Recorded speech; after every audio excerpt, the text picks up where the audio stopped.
Good evening. Canada is famous, and rightly so, for many things. But it's infamous on the immigration rackets and bogus refugee scams that are run in this country. Someday, will anybody do anything about it? That's one of my topics tonight, but first here's Ted with the rundown. Refugees are lining up to get into Canada, 7,000 in the last 4 months, and some are getting picky about where they stay. If the old brewery mission is good enough for Canadians, it's certainly good enough for Turkish refugees. And they're insulting basically what we're offering them. But they want to stay at a five-star hotel. Is our door open too wide? Is Canada a soft touch? An easy mark for immigration scams. Coming up, Charlie Campbell, former vice chairman of the Immigration Appeal Board. But first, he walked 900 miles across the bottom of the world. He survived a savage attack by a killer seal. Now, Gareth Wood is back home in BC to talk about his Antarctic adventures. He's in the studio now with Webster. Let me tell you, I feel I have been at the South Pole because, nostalgic note, Gareth's father, John, is an old political friend of mine. And here is Gareth today. Gareth, I find it hard to believe that you, who had never done any Arctic exploring before, walked how many miles to the South Pole? It was 896, and believe me, I feel the same way. The expedition really mushroomed. I hadn't expected it would be anything like this at all. You were in the footsteps of Scott.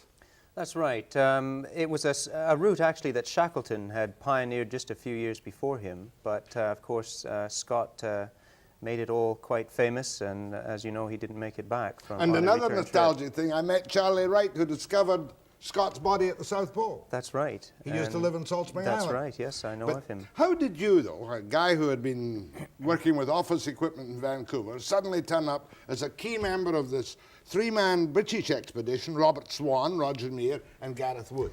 Well, that's a good question. I put in nearly 10 years of working with office equipment, both in Victoria and Vancouver here. And I decided to really chuck in the 9-to-5 business world, I guess. With a vengeance. Yes. And I wound up at a place called Strathcona Park Lodge, north of Campbell River. I began instructing children and school children basic outdoor pursuits, kayaking, overnight camping, canoeing. And from there, I wound up at England's National Mountaineering Centre in Wales, and it was there that I met Roger Meir, who was the co-leader of the expedition. Now, I want to get down to the complications later, but meanwhile, I want to show a little home movie which you've to do the voice-over commentary for me. Yes. Where are we? That is very near Cape Evans. That is some of the surrounding views, and that is us actually manholing. This was a training trip slightly just before we left. These scenes depict the unloading from the ship at our base in February 1985. And the last scene is the ship sinking, which occurred January the 11th this year, while we, literally minutes after we had arrived at the South Pole. It was crushed in the ice and did sink, but thank goodness with no loss of life. now, forgetting the complications, how did you get away from the South Pole? You didn't walk that 891 miles back again. No, we didn't. The whole objective of the trip initially was to do a one-way trip, and that was because we wanted to be the first people to manhole that distance, 896 miles, without having any kind of depots laid the previous year, without using mechanical transport or ponies or dogs or air support of any kind. You were the very first people to walk to the South Pole. Well, Scott, of course, walked there, but they had help during part of the way. They had dog teams, they had other men laying depots for them, and we were the first people to have done that distance unsupported, and that necessitated pulling everything we needed for the 72 days, and we pulled 356 pounds, each one of us. Of food? That was food and equipment, a tent, of course, and sleeping bags. What did you leave at the South Pole? You must have left something. We left nothing, nothing at all. It all came out, and it will all come out from our base at Cape Evans as well. How many days did the 891 miles take? It took 72. We planned on 84, and we were prepared for anything up to 100, 110 days. We would naturally have had to have cut down our rations at that point. But we were blessed with good weather, our equipment performed well, and it took only 72. And you had no dogs to eat? Nothing, no. The only food we had was what we were pulling with us. Were you That's lucky right. with the weather? We were. We had 2 days where we were literally stuck tent-bound in blizzard, but the majority of the remainder of the days we were at least able to move a few miles. Did you have a satellite fix for your navigation? No, we didn't. It was fairly basic navigation, really, what we call dead reckoning, and we relied on a compass and a sledge wheel on the back of the sledge, which ticked off the miles covered each day. But we did back that up with the use of a sextant. And so you knew you were at the pole, that's or right, South Pole, certainly. when you were at the pole. That's right. Both Roger and I had trained ourselves in the use of the sextant. Quite an incredible journey. Were there not moments, however, when you thought, I, Gareth Wood, outdoorsman, I'm a little bit off my rocker? Oh, there were more than a few moments, yes. It would be silly to portray it as an easy trip. Everything was wonderful and worked well. We did have some hard times, and I had some difficult times. It was Your colleagues describe you as one of the bravest men and resourceful they had ever seen. well, I don't know about that. I don't think I can offer a comment on that. What did you do at the South Pole? When you got there and said, and your sextants and your wheel and your dead reckoning said, this is the South Pole, did you stand together and say a few words or what? Well, yes, it was a very emotional moment, obviously. It was quite highly charged, and we had actually sighted flags 3 miles away from the pole, and it was then that we knew we had actually reached the area of the pole. Whose and, flags? There were flags left there by the Americans. The Americans man a full-time, year-round base there, and we were looking for the buildings, obviously. Now, you had planned to fly out in your own little plane, but something went askew. That's right. Because of the sinking of our ship, it was crushed in the ice as it was coming into Cape Evans in the January. It was preparing to evacuate us, and we had an aircraft on the ice at that time, our own. It was ready to fly to the South Pole and pick up the three of us, bring us back to our base, and then be evacuated by ship to New Zealand. Because the ship sunk and the Americans were involved in evacuating the crew from an ice floe, they had asked us our pilot rather, not to fly to the South Pole. So they sent That's right. Hercules. Well, they have Hercules aircraft flying back and forth between the South Pole and their station, McMurdo Station, several times a week. And they had an empty Hercules flying back, and they requested us not to fly. We would prefer to put the 3 personnel on this empty Hercules and fly them out. Now, we still haven't covered the long stay you had after and why, but I want to see some of the stills, please, so that people get a better idea. That's Captain Scott's? That is actually at Cape Evans on Ross Island, and that is Captain Scott's hut, left from 1910-13. And that is the rear portion of our hut on the same beach, literally 150 meters away. And you can see the 2 huts there with Scott's hut in the background. 75 years old and That's still right, in good condition. it is. It is amazing. Inside the kitchen is... And that? That is a glacier scene very nearby our hut, literally, again, a few hundred meters away. This is just the general surrounding area. The background rocky terrain there is called the ramp. I've got to see the seal picture. I mean, really, I've done lots about seals, but I've never seen a killer seal. Where did it bite you? It was approximately 7 miles north of Cape Evans on an excursion we had, a training trip we were taking, and it literally grabbed me by the lower leg. And, well, it's very easy to talk about now, but... There it is. There it is. That's right. What a huge... They weigh 700 to 1,000 pounds. It would have pulled me in if my companions weren't there. And, as I say, it was a very frightening moment. From one frightening sight to another sight, Gareth Wood's feet. Where is it? Are they coming? No? Did I hear them say no? Throw them up when you're ready for them. More with Gareth Wood and some of your calls too after the break.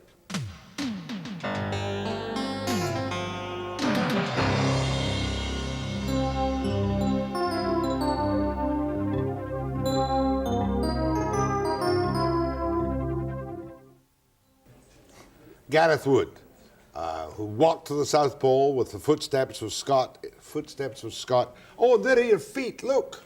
When was that? Oh my goodness. That was taken at about mile 400.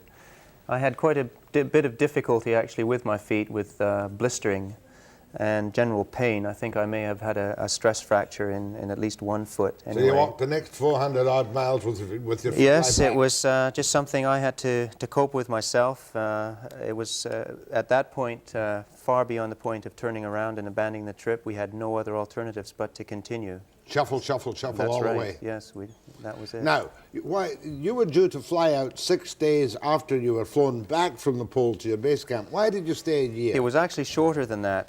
The Americans had flown us out from the South Pole, and within 24 hours they were wanting to evacuate everyone from the Antarctic to New Zealand.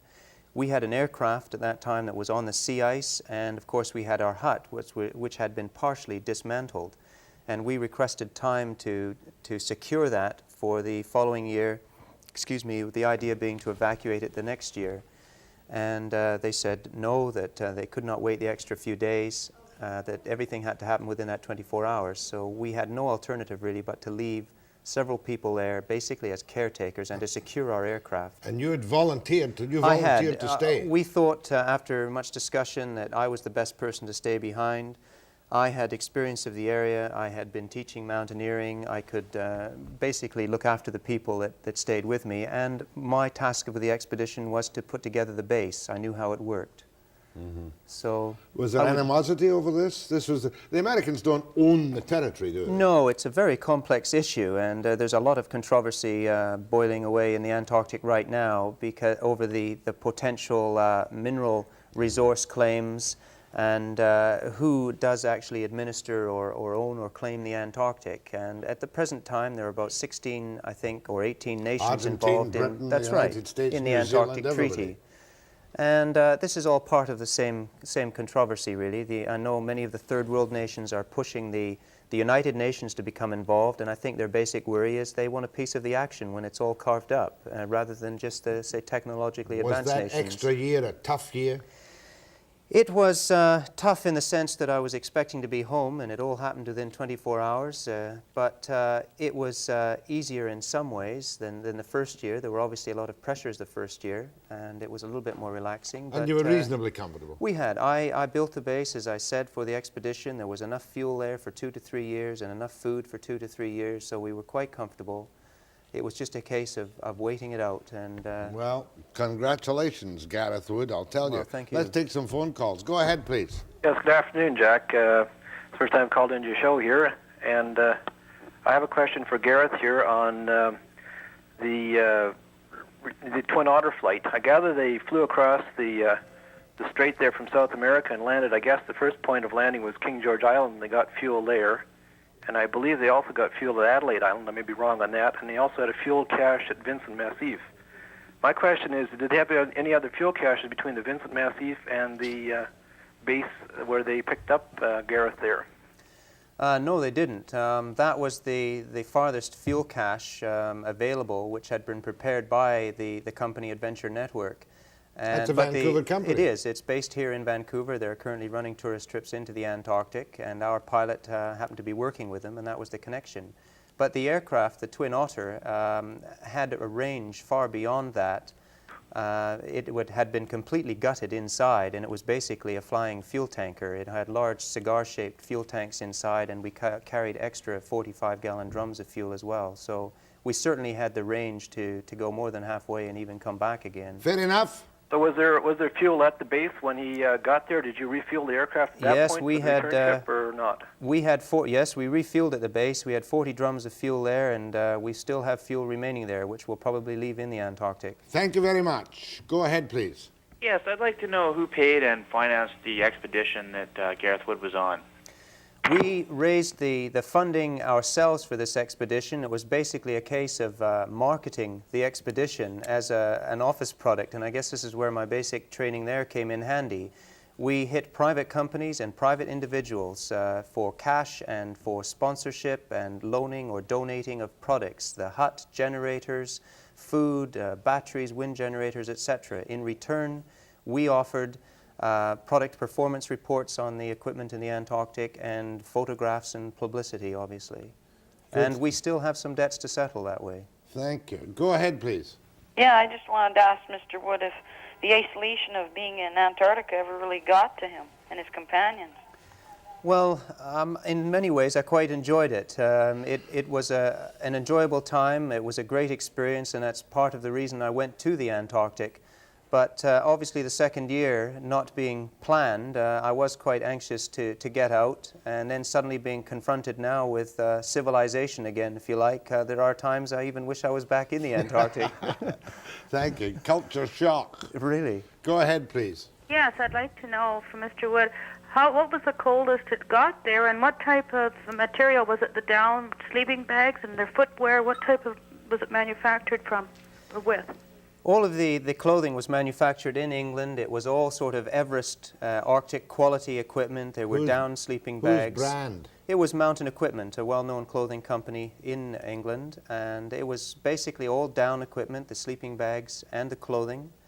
And the coldest temperatures that we were actually camping in were minus 67 degrees Fahrenheit, or about minus 55 centigrade That's Celsius. almost as bad as Winnipeg with a wind chill. Yes. No, I can't even think of it. Go ahead, please. Hello, Mr. Wood. I'd like to congratulate you. I think you did a fantastic job. I've always been fascinated by the Antarctic, and I'm a little bit jealous. I'd like to do the same thing. However, I would like to ask you, are you planning a book or a film that others who are also interested in this could kind of share it with you? Very, very definitely. The expedition had a cameraman with us down in the Antarctic. We have a production company that has taken that on, and we have produced our own film. It'll be a 52-minute documentary, and we're hoping that that will be out in the middle of March, along with our expedition book as well. And we also plan to do a lecture tour through Canada in the very near future, within the next few months. Good stuff. Go ahead, please. Hello? Yes, sir. I want to ask Gareth Wood if he has any relation to Sharon Wood, who climbed Everest. No, I'm not. Just coincidence there. Yes, two outstanding achievements by the Wood family. Thank you very much. Go ahead, please. Yes, I'm rather curious, and I don't understand, not very clear, why exactly the group decided to stay an extra year, and why was there enough supplies for 2 to 3 years? Couldn't supplies not be brought in on a monthly basis, etc.? No, as we cannot rely on any of the nations for support or assistance, and we would certainly not want to do that in any case. We wanted to remain totally independent of all the scientific work that was going on down there. We came in by ship, we brought all our supplies in, 60 tons, and the next time we could be resupplied was the following year. So as a contingency, I made sure there were 2 to 3 years in case that the very thing happened, a ship sunk, an aircraft crashed. Now, that is really why we had that kind of support behind us. So the Footsteps of Scott expedition was a, quote, private expedition just for achievement purposes. That's right. It wasn't, and our goals were strictly adventure. We never claimed to be a scientific expedition, although we did carry out a small scientific program. Our doctor administered that. But, and we felt we could not rely or ask for assistance of any kind of the nations operating down there. The two other members, Roger and what's his name, what were their, none of them was a doctor? No, we had of the 5 of us, there were Roger Meir, Robert Swan, and myself, and the cameraman, John Tolson, and we had a doctor, Michael Stroud, and he administered a physiological program. Go ahead from 100 Mile House. Hello? Yes? Yes, I'm getting a static here. I can barely hear you, so I'm just going to have to hang up and wait for your response. No, I was wondering, you mentioned there are tourist trips that can go to the Antarctic. I'm wondering what time of year these take place in, and what would the circumstances regarding the Antarctic Treaty apply to people who are planning on taking a trip, and what would maybe the roundabout price be for one of these trips, and if they can be had during the winter. Okay, hold on and listen on your television. The company involved is the Vancouver-based company here, Adventure Network, and they have been running tours now, I believe, for a couple of years into the Antarctic. It is a very tense issue regarding the Antarctic Treaty and policies on tourism. They are operating them with in conjunction with the Chileans and the Chilean government. They have a cooperative effort going on the other side of the Antarctic in the peninsula area, and that occurs during our winter season and the Antarctic summer season. One more call, and then I've got a surprise. Go ahead, please. Yes. I have just been answered some of my question, but my husband wants to go to the Antarctic. I don't. It's too cold. Neither do I. How warm does it get there in January? And I'm glad he's not home watching this program because I'm quite fascinated by this fellow, and I find it extremely interesting, but I just don't want to go. It's too cold. And so how warm does it get there in January? And, you know... Well, it's quite surprising, actually. In the Cape Evans area where we were, which was fairly remote, we do have temperatures above zero, 1 or 2 degrees above zero. But that warm? Yes, in the summer season, and in the peninsula area, it will even go higher than that, perhaps 5 or 6 degrees above zero. That's Celsius. That's right. Not for very long. It's too cold Well, no, for me. but perhaps so for a thank month you or very so, much. yes. Thank you. No snowdrops, though. They'll get quite a bit of snow in the peninsula But no area. snowdrops. Oh, no, no. Okay. Go ahead, please. Hello. Yep. Gareth, I'm very interested in mountaineering, and I wonder if you could suggest to me a place that I could go to get what might be very good training. Mountaineering skills. Exactly. Well, yes, in Canada, I don't know of very many places. I know there are several schools across Canada. One is the place I started myself on Vancouver Island, Strathcona Outdoor Education Centre, and that's basically where I got my initial training. Well, it was more than your initial training that took you on that hike to the pole with those damnably blistered feet. Now, I have one other picture I want to show, which is an integral part of the story. Oh, Who is that on there? Who is that? Well, that is my father and myself. Many years ago, about 1954 or something, I would think, in New Denver, BC. That was when you first got hooked on yes, sledges. I think that was right, yes. Very best of the new What a year to surprise. you and success in whatever you do. Well, thank you very much, Jack. My thanks to Gareth Wood, the Canadian who walked to the South Pole and then stayed an extra year to look after things. Next, immigration, after the break.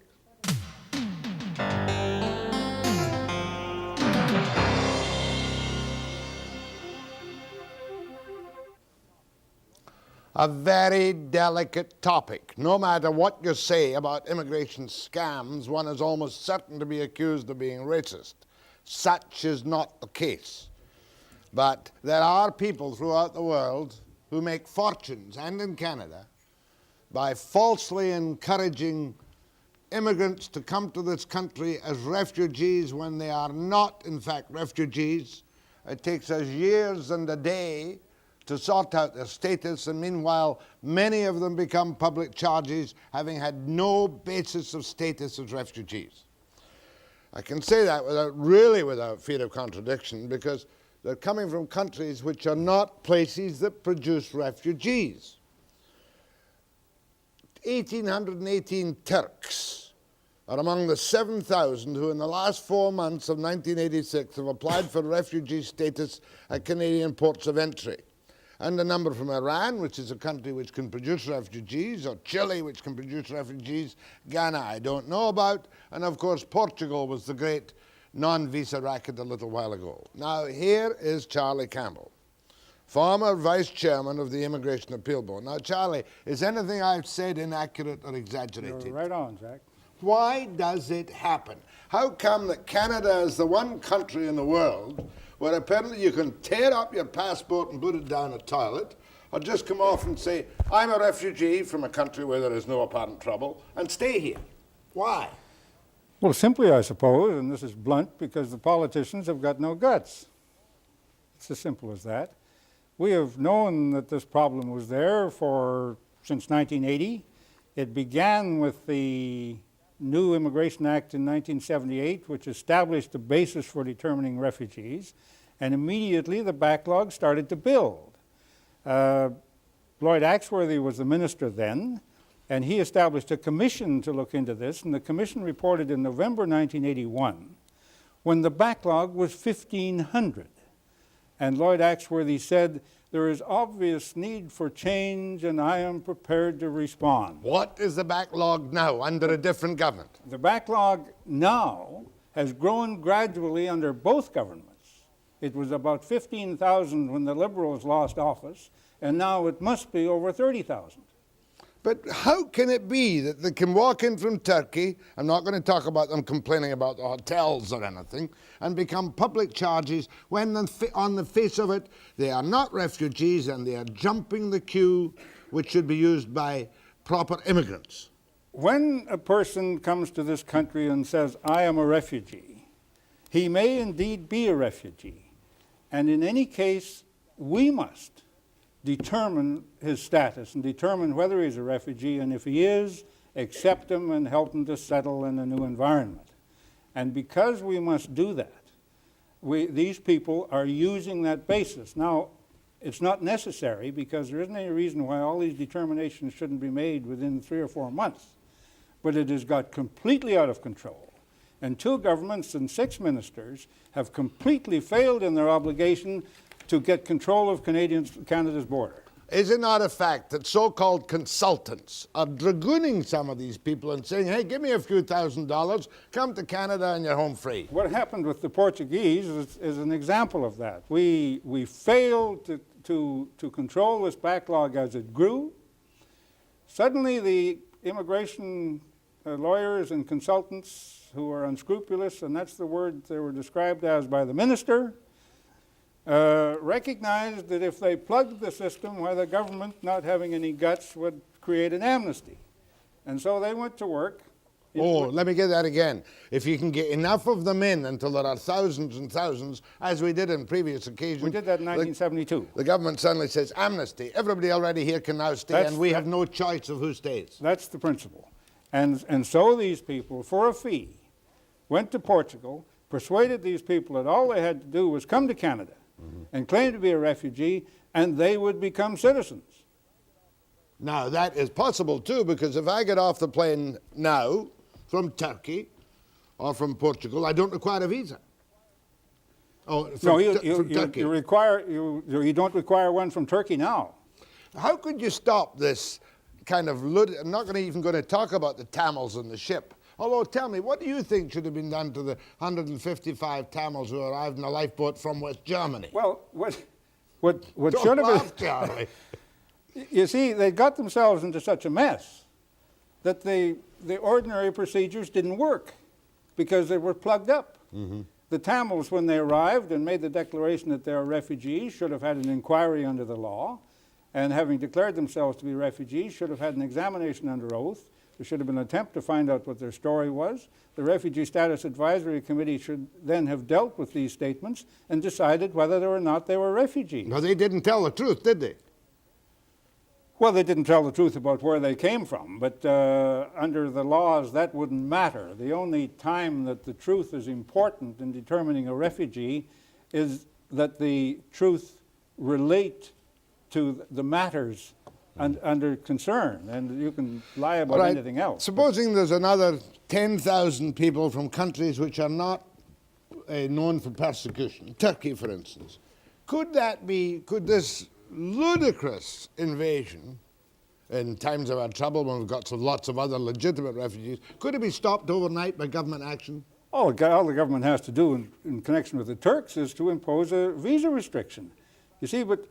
You mean to say, if the minister passed an order in council saying, as of tomorrow, all travellers arriving here from Turkey must possess a Canadian visa or they won't get in? That's right. It's as simple as that? It's as simple as that. Why haven't they done it? Well, you know the story of the Portuguese. No, I don't know the story. Well, I'll tell you the story of the Portuguese because it's a wonderful story. The Portuguese arrived in great numbers beginning in November last year. That's 14 months ago. They swamped the immigration officers at the station in Toronto. The immigration officers begged for a visa restriction on the Portuguese so that they could control it in Portugal instead of in the Pearson airport. Finally, the cabinet passed an order in council directing that there be visa restrictions on the Portuguese. That announcement was to be made, and a preliminary statement was distributed to the opposition critics in the House of Commons. It was to be made on May the 21st. When the minister got up to make the announcement, he made certain other statements, but he didn't include that. The reason he didn't include it was that the Toronto Tory caucus, worried about losing the votes of Portuguese in Toronto, had got to the Prime Minister's office And the incredible thing happened that the Prime Minister's office, and I suppose it had to be the Prime Minister, directed that the order in council passed by the Cabinet be cancelled. It was imposed later. It was imposed, well, it wasn't imposed until 2 months, and 2,000 more refugees and about another $10 million a year in welfare costs. So you're saying it's a political weapon? Oh, certainly. And the Tories are no worse than the Liberals were? Oh, they're both bad.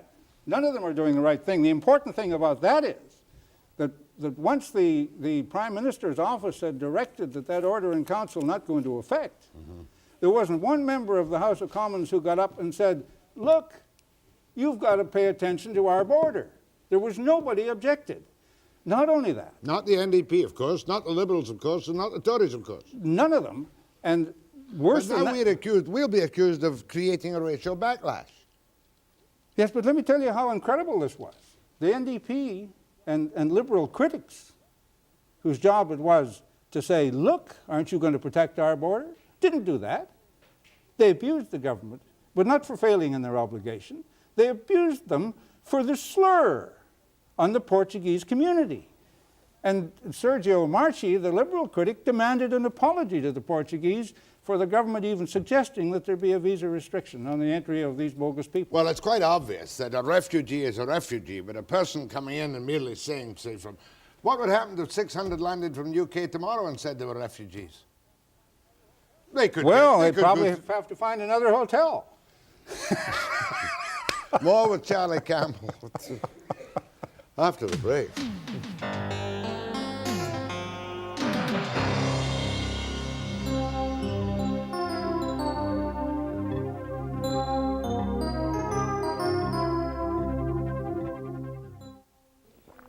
Charlie Campbell, former Vice Chairman of the Immigration Appeal Board.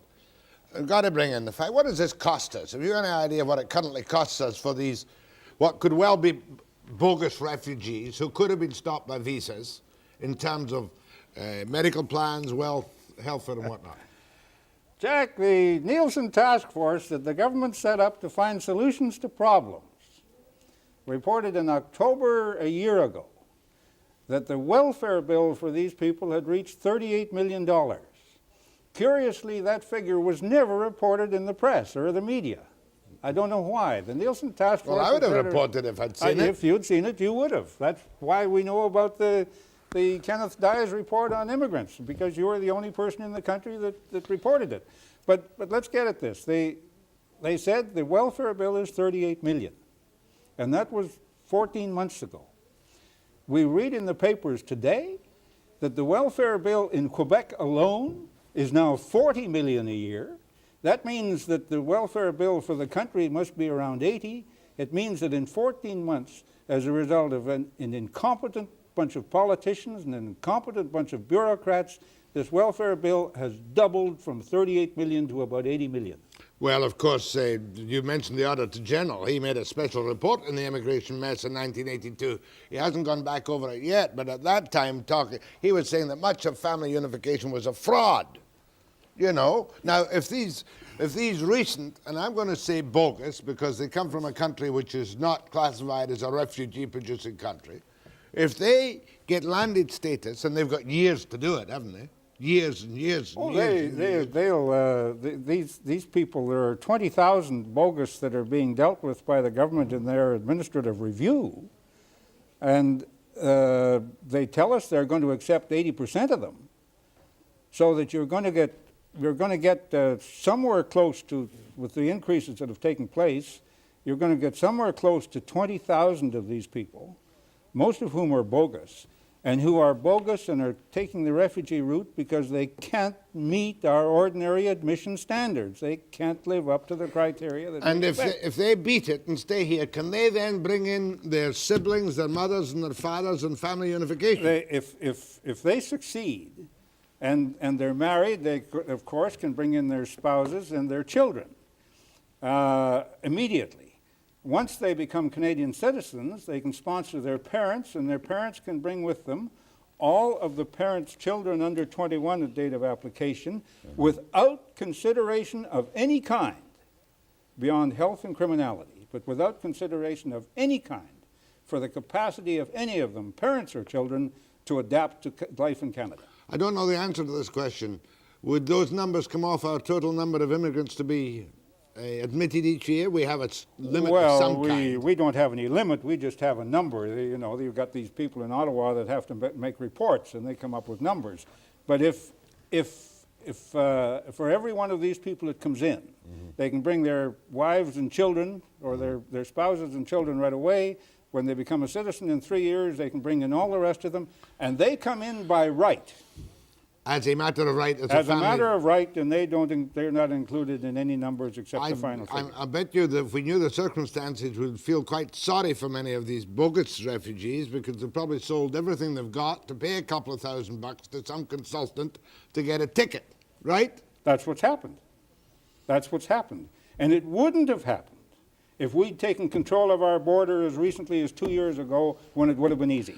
Taking control of our border. There are 93 countries throughout the world where we presently insist on visas for applicants from that country. That's right. Right? Turkey is not one of them. Turkey's not one of them. Portugal was not one of them. Yeah. And just tell me again, so that I know what to say to Benoit Bouchard when he comes through here and has done nothing, that he can impose, the moment there is a sign of a campaign run by whoever, to bring non-refugees in as refugees, he can impose visa restrictions, and that stops it cold. That's right. That's right. Let me first, before I deal with that, you mentioned Benoit Bouchard. In today's paper, Benoit Bouchard tells us, in the midst of this crisis, where the bogus are coming in at the rate of hundreds a week, and the welfare bill is growing at the rate of millions every week, that we haven't got a consensus in this country about it, and he must handle it delicately. Well, that's crazy. Now, let's get back to this visa business. When we finally imposed the visa on the Portuguese, Benoit Bouchard has since told us that there have been no refugee claimants from Portugal. Stopped at once. It stopped at once. Now, clear demonstration that there were bogus refugees. That it works. Now, what should have happened if we have people running this country who are at all interested in its future, what should have happened was, as soon as the Turks started arriving in Mirabel, the first month that this invasion took place, there should have been an imposition of visa restrictions on the Turks. Stopped it. Now, let me give you another one. If John Edgar Webster goes to the United States tomorrow and crosses that border and said, I'm a refugee and I want to stay in your country, is it not correct that the border officer has the right to say, Webster, I don't like the look in your face. I don't like where you came from. The carrier takes you back now. It's my understanding that that's so. Now, I really am not involved with that. Well, that may be too brutal. In other words, they've kept control of their border. Yeah. You know how they check you on the computer off times. Yeah. Now, if I do this in Canada, at Mirabel or Vancouver Airport, I cannot be turned around and put out, even though I'm a known terrorist, can I? That's right. That's right. I have appeals to the Immigration Appeal Board. You have the process. To the federal court. That's right. And if I've got the money and the patience and want to spend years and years and years, I could try to go to the Supreme Court of Canada. They probably wouldn't hear it. What would you do as a man of some vast experience? And I've known you, Charlie. You were a capital L liberal in your days, but you're equally critical of both the Liberals and the Tories. What would you do to clean up the 30,000 backlog? Oh, God, the mess now has got Quickly. so bad. But if I thought about it a couple of years ago, and I wrote a recommendation to the government. You see, these people that come in as bogus, when they make their claim, they appear before an immigration hearing and justify their statement, and that goes to the Refugee Status Advisory Committee, and the Refugee Status Advisory Committee studies their claim and the basis of their claim and decide whether or not they're a refugee. Mm-hmm. Strangely, they make this decision about whether a person is a refugee and will ultimately be a citizen without ever seeing them or testing their credibility. Don't look at them. They don't look at them, and they don't even test their credibility. And as a result, successful examinations under oath, which result in acceptance, are marketable. Uh-oh. Yes? Successful examinations under oath. Yeah. The Americans sent a Secretary of State guy up to Canada to study our refugee determination process, and he wrote a report, and he said, don't do it that way. and he includes in his report this comment, that these successful examinations under oath, which are read by the Refugee Status Advisory Committee and on which a person may be found to be a refugee, are marketable, you see, because if you have the arguments, you can use them over again. And sell them. Sure. For cash. Sure. Okay, Charlie, you would find a way to trim down the Well, 30,000. Without giving me the details, how long would it take a competent administration, properly guided, to get rid of to go through the 30,000 claimants? This mess now is going to probably take about 3 years. Give them an amnesty, eh? No, I wouldn't do that. You just send a signal that your back gate is wide open. The gate's off its hinges. Calls to Charlie Campbell after the break.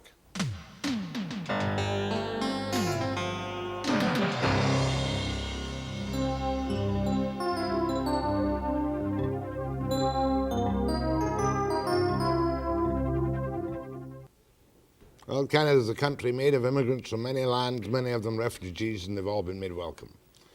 But we certainly are a funny bunch of people, aren't we? What disturbs me most of all about what you tell me, Charlie, is the political motivation on decisions about immigration policy.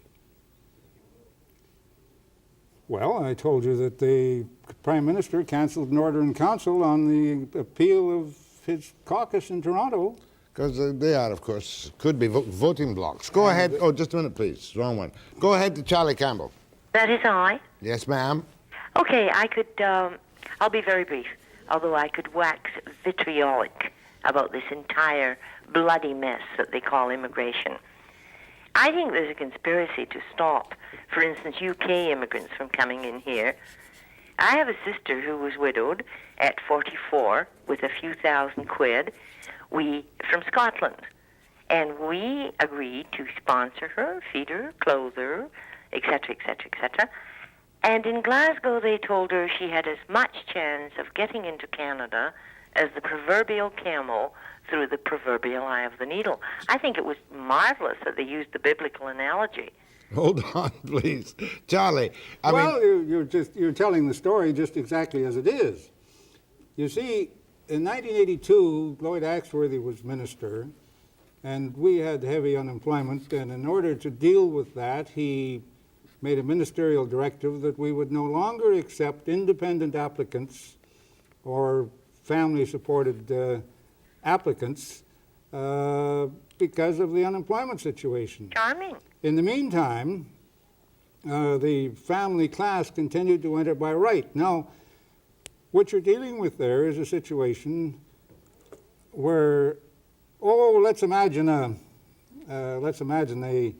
young man from Vancouver goes to Britain and falls in love when he's at Oxford University or something with a student there and brings her home to Vancouver, and she has a couple of brothers.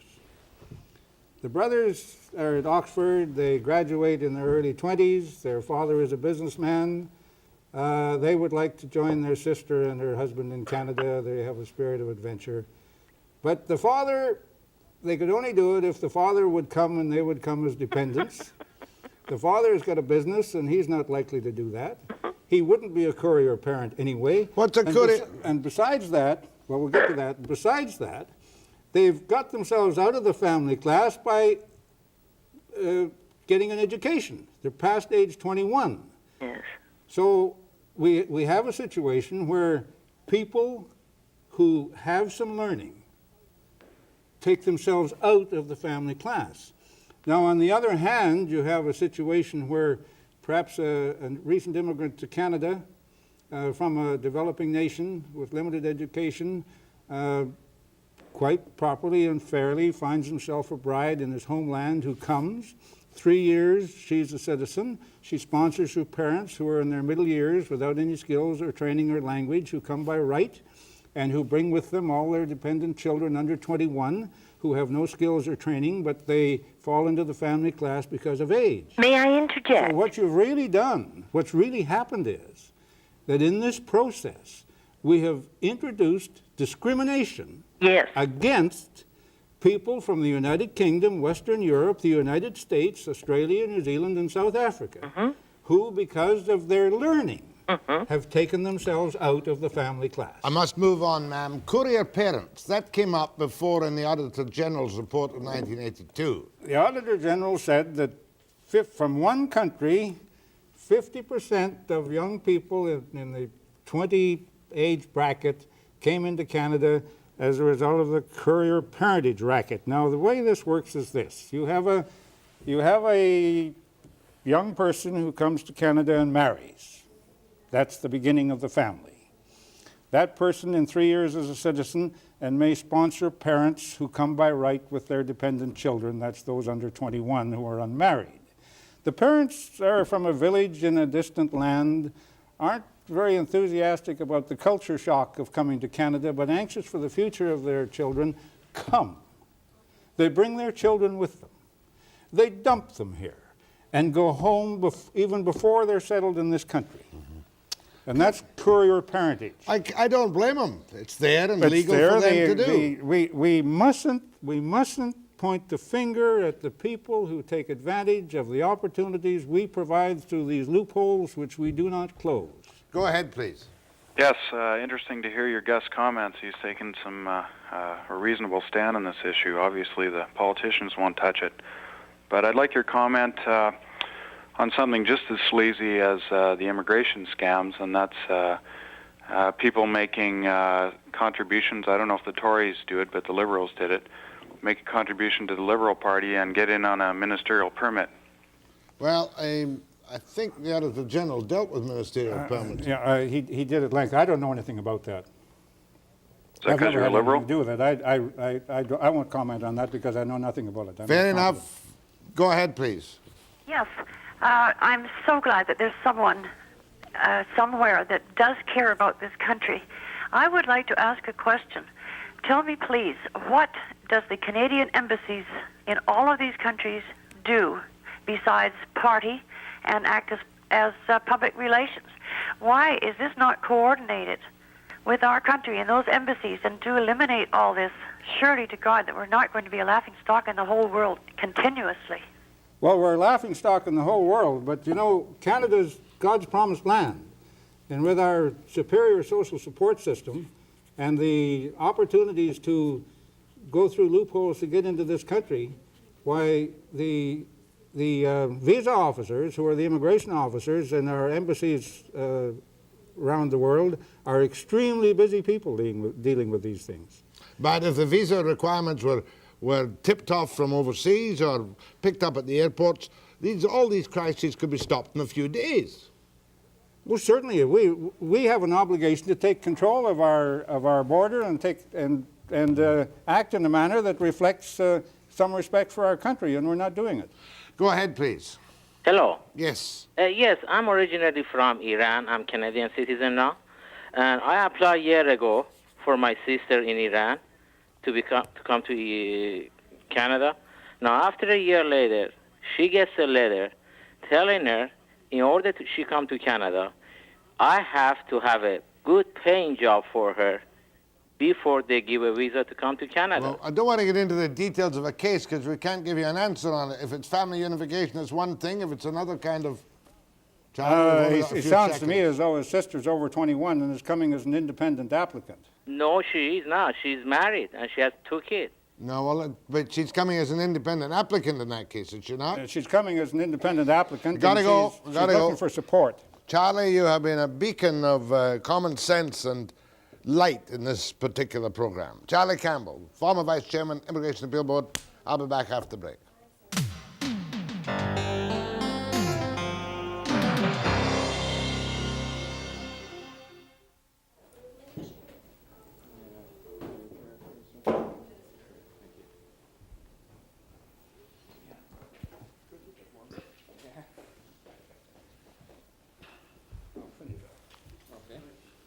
This one's Perry, this one's Canadian Associate, C-A-I-R, C-A-I-R. We'll just, Is that a woman or a man? I'm not going to use all names. Christian, I think it's a woman. And? Doesn't matter, love, I won't say so. That was the best program I've ever done on immigration scams.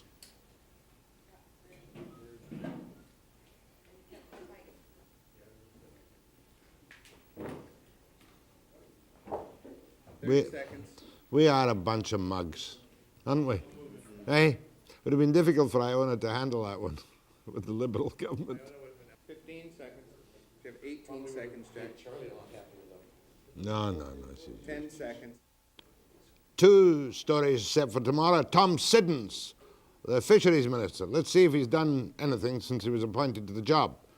And the doctors who have lost their bid to have freedom for billing numbers under a court ruling. Tomorrow night on Webster at 5 p.m. precisely. Stay tuned for the news hour.